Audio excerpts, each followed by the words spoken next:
வலைக்கம் வரஹமத்துல்லாஹி வபரகாத்துஹு. பிஸ்மில்லாஹிர் ரஹ்மானிர் ரஹீம். இந்த சூராவுக்கு பேர் சூரத்துல் அலக்.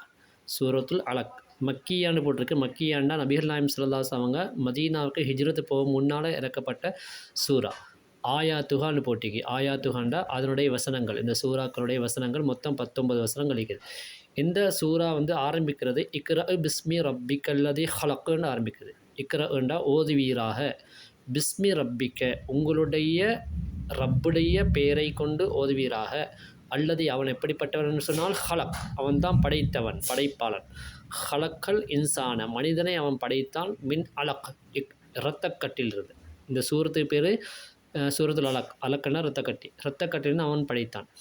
இக்ரா நீங்கள் ஓதுங்கள், வரப்புக்கள் அக்ரம் கண்ணியத்துக்குரிய சங்கைக்குருவனுடைய இறைவனுடைய பெயரால் ஓதுங்க. அல்லது அவன் எப்படிப்பட்டவனா அல்லம பில் கலம் அவன்தான் எழுதுகோலை கொண்டு எழுத கற்றுக் கொடுத்தான்.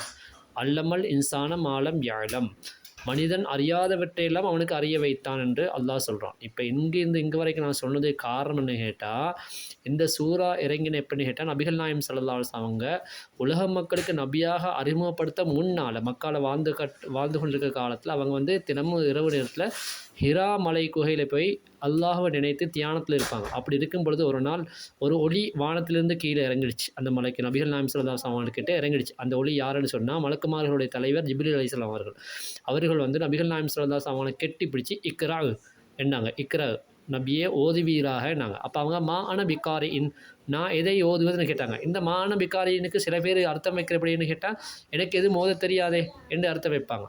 இல்லை, மான விகாரி நான் எதை ஓதுவதுன்னு தான் அவங்க இந்த கேட்டாங்க. அப்போ அவங்க நபி ஸல்லல்லாஹு அலைஹி வஸல்லம் கெட்டி பிடிச்சாங்க. பிறகு மறுபடியும் இக்ரன்னாங்க. மான பிகாரின் நான் எதை ஓதுவன்னு கேட்டாங்க. பிறகு 3ஆம் தடவையும் கெட்டி பிடிச்சிட்டு அவங்க சொன்னாங்க இக்ர பிஸ்மி ரப்பிக்கல்லதி ஹலக் படைத்தவங்களுடைய ரப்புடைய திருநாமத்தை கொண்டு ஓதுவீராகன்னு சொல்லி இந்த வசனத்தை அவங்க ஓதி காட்டினாங்க. நபிகள் நாயம் ஸல்லல்லாஹு அலைஹி வஸல்லம் அதை ஓதுனாங்க. இங்கிருந்து இங்கே வரைக்கும் ஓதுனாங்க. அதுதான் முதல்ல அல் குர்ஆனில் முதல்ல இறங்கின வசனம். அருளப்பட்ட 5 வசனங்கள் இந்த 5 வசனங்கள் தான். இதைத்தான் முதலாக ஓதுனாங்க. இதை ஓதுனது பின்னால் நபிகள் நாயம் ஸல்லல்லாஹு அலைஹி வஸல்லம் அவங்க வீட்டுக்கு போனாங்க. வீட்டுக்கு போன நேரத்தில் அவங்க போகும்பொழுது ஜம்மிலூனி என்னை போர்த்துங்கள்னு சொன்னாங்க. ஏன்னா அது கடுமையான வெயில் காலம். ஆனாலும் அவங்க ரொம்ப குளிரில் நடுங்கிற மாதிரி இருந்தாங்க. ஜிப்ரீல் அலைஹிஸ்ஸலாம் அவங்க கெட்டி பிடிச்சாங்க. பிறகுதான் அவங்களுடைய மனைவி ஹதீஜா ரலியல்லாஹு அன்ஹா அவர்கள் அவங்களுக்கு ஆறுதல் சொல்லி ரொம்ப ஆசுவாசப்படுத்தி வந்தது யாருன்றதை வரக்கத்து இப்னு நௌஃபல் என்று சொல்லக்கூடிய அந்த காலத்தில் இஞ்சில் வேதத்தை பற்றியெல்லாம் படித்திருந்த ஒரு அறிஞர் இடத்துல போய் கேட்டாங்க. அவர் சொன்னார், உங்கள் இடத்துல வந்தவர் வேறு யாரும் இல்லை, மற்ற நபிமார்கள்ட்ட வஹியை கொண்டு வந்து அல்லாஹ்வுடைய செய்தியை கொண்டு வந்து அதே மலக்கு தான் உங்களிடத்தில் வந்தார்கள்.